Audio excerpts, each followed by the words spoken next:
Hello and welcome to the RG10 Podcast. There's a car park in the centre of Twyford, just where the old Bath Road officially becomes known as the High Street. Now you may know it as being behind the Duke of Wellington pub, or perhaps as being adjacent to the new library, or maybe as hosting the village's #1 bottle bank. But its real claim to fame is being next to Age Concern Twyford and District Social Club, which sits at the bottom of the car park. The club is for those aged 55 and over, and their mission is to promote and maintain independent living by providing essential care, support services, and of course opportunities for just getting out and meeting other people. I've been speaking to Holly McRitchie, who's their Outreach and Fundraising Lead. She had news of a special project that's currently underway at the club, but she began by telling me how she first became aware of their work. So I first heard about the Age Concern Twyford and District Social Club when my mother came to live with me. She came to live with me about a year and a half ago, and about a year before that she was diagnosed with dementia. So when she came to live with me, I was a bit kind of, apprehensive about how that was going to work out and how I was going to manage my 3 children, my job, and look after my mother with dementia.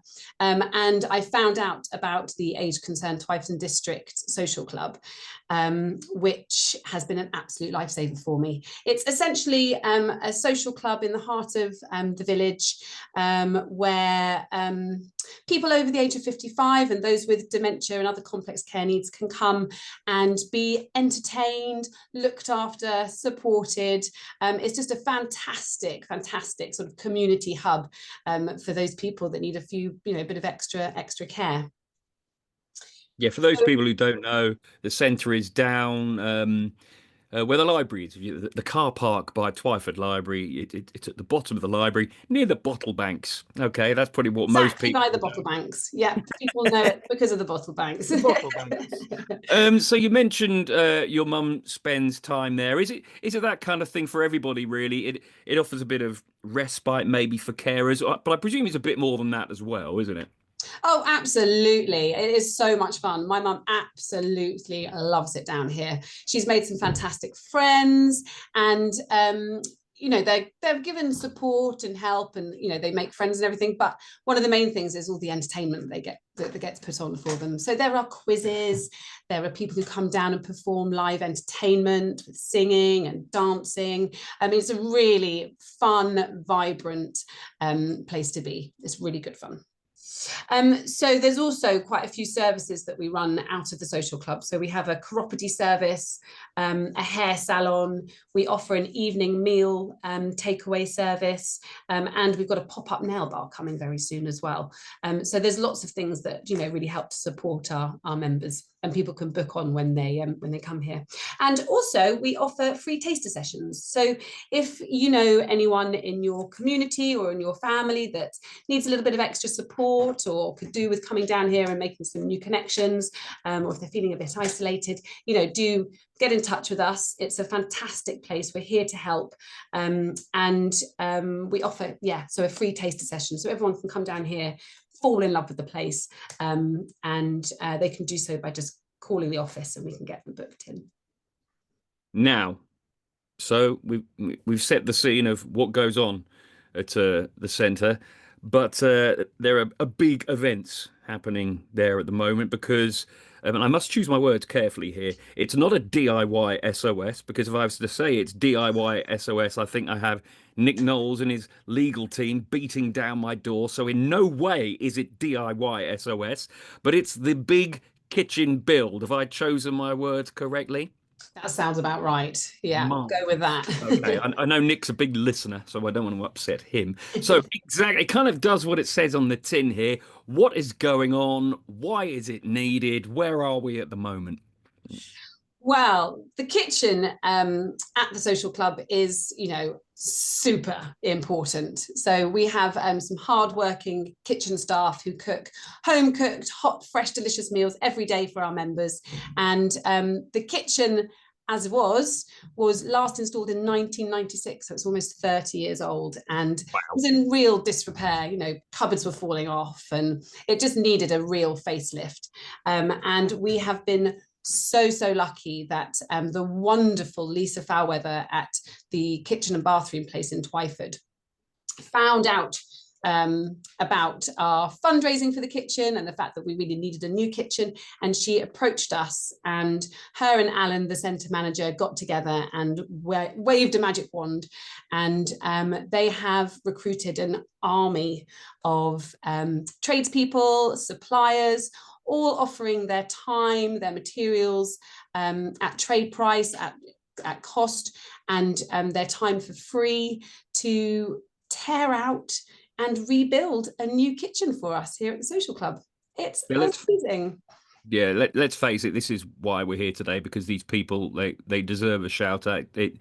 We need to know exactly who they are. Do you have a list there? Can you name them? I do indeed. Go for it. Let's do it like a top. Here we go. 10. Get your cup of tea ready.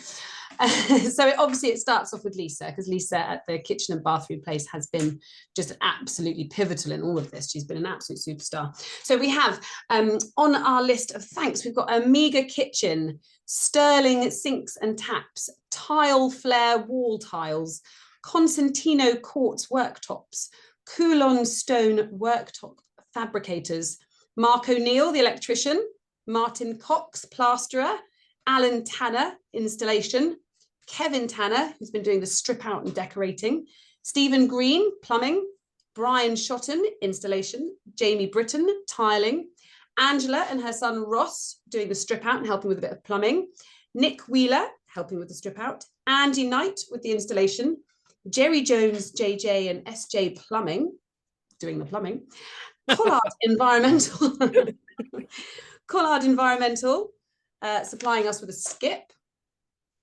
And so those are the guys that have been kind of involved in the actual physical kind of build of the kitchen, but we've had support from all over Twyford. So whilst the work's been going on, our lovely members have been kicked out of their social club and they've been rehomed very kindly by St Mary's Church. So they're all over there at the moment, being really well looked after over there while they haven't got access to the social club. We've been offered by the Wee Waif pub in Twyford. They are giving all of our members lunch for free on Tuesday because we don't have access to our kitchen. So wow. Yes, we're going to have a nice pub visit on Tuesday, which will be brilliant. The team at La Fontana have been providing pizzas to all the tradespeople while they've been doing the work and volunteering their time. Grapevine estate agents, who are, you know, big players in our community, they have supported our fundraising efforts by sponsoring a few of our fundraising events. So we couldn't have done those without them. And the team at Shred Quarters, the gym in Twyford, they've been involved, they've been upping the profile, they've been coming down and helping out. It's just been such a huge community affair.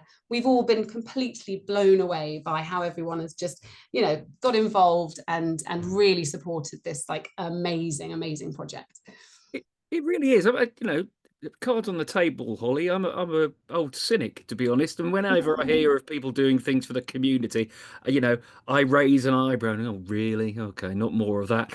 But that's a very impressive list. I'm not just doing this for idle podcast chat, feeling obliged to say, oh, this is amazing. That genuinely is, isn't it? Yeah. I mean, it's like unbelievable. When Alan said that he was talking to Lisa about, you know, putting together this big kitchen build, I was like, oh yeah, here we go.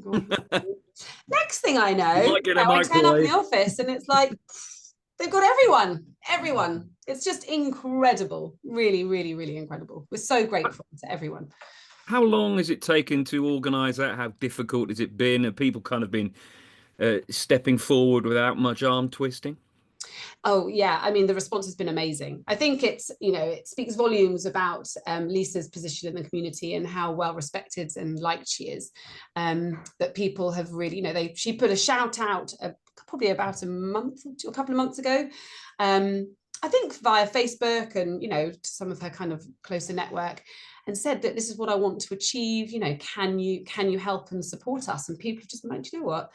A, it's a great cause. B, Lisa, you're a legend. Like, yeah, we want to help. I'm sure it hasn't come with, you know, its stresses. I'm sure it has been very stressful in parts. There's a lot of people to coordinate and timings, and with any kind of house build project or renovation project, it's tough getting everyone aligned, especially when they're doing it in their own time and for free. It's a huge job. So I'm sure it has been very complicated, but it is running so smoothly. Touch wood. I hope I haven't just jinxed it. Yeah, everything, everyone has turned up when they've said they would. And it's fantastic. We've been blown away. It's just amazing. You mentioned it is an old building built, it's from 1996. Although to me that seems incredibly recent, 1996. Yeah. Same, not going to lie. Is there anything else, that's on the hit list? What's next? Anything else that needs improving? Oh, absolutely. Yeah. I mean, Alan, the centre manager, has done a fantastic job in the last few years. He had a big hit list of things that he wanted to achieve.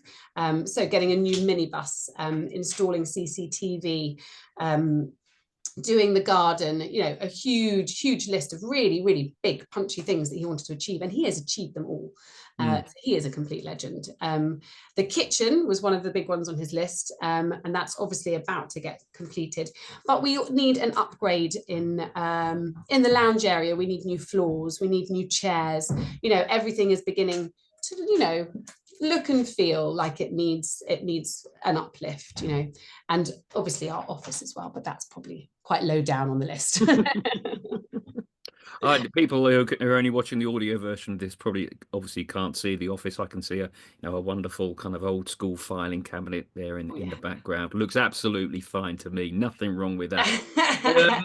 So a couple of questions, kind of both ends of the spectrum here. Firstly, what are the difficulties, the obstacles in running somewhere like Age Concern in Twyford? What are the hurdles that you are, constantly having to negotiate? I think with so many services in our current climate, we really struggle with funding. It's been a big project, fundraising for this kitchen. And we're about 3/4 of the way there, but, we've still got a way to go. And I think also another thing is resource. So resources in terms of staffing and volunteers. We're always looking for volunteer drivers because we offer a collection and drop-off service for our members. Within a 4-mile radius, we can collect people in the mornings and take them home again in the afternoons. But we need volunteers that will be able to drive our minibus for us. And we're always looking for volunteers who will come in and sit with our members and entertain our members, and then also trained members of staff as well. There is a staffing crisis in the UK, and we obviously feel the effects of that. So we're always on the lookout for new members of staff to join the amazing team, and for volunteers as well to come and join the team. And volunteering is just such a wonderful thing to do. People get so much out of it. And especially in an environment like this where you can see the benefits of your volunteering, you get to firsthand sit with the members, chat with them, and help to really make their day and help them build connections, and it really improves their well-being. And yeah. Well, Holly, you preempted my other question actually. That I guess how rewarding is it as a volunteer, a member of staff to work there? So I'll give you one more shout. You say you still need to raise a few pounds to pay for the kitchen. What can people be doing to help out with that? Well, there are all sorts of things that you can do. You can do things within your own network, your own community. You can host your own fundraising events. You can put on a bake sale. You can go for a run. Sponsored run, I believe, not just a sponsored run, not just any old run. Yeah. And there's also a link on our website where you can make a donation, which is a really nice, easy, straightforward way for people to support us. And we'll make sure we put a link to that, and also mention all the names of the people who've helped you out in the episode notes. Holly, thank you so much, and best of luck with the kitchen. I do hope you get to eat one of the first meals that they serve up. Oh, I absolutely will. Yeah. That was Holly McRitchie, Outreach and Fundraising Lead at Age Concern Twyford and District. And you can find out how to support them by going to their website, ageconcerntwyford.org.uk. Thanks for listening. We'll be back in a couple of weeks' time with another story from the RG10 area. Until then, why not follow or subscribe to the show? Goodbye.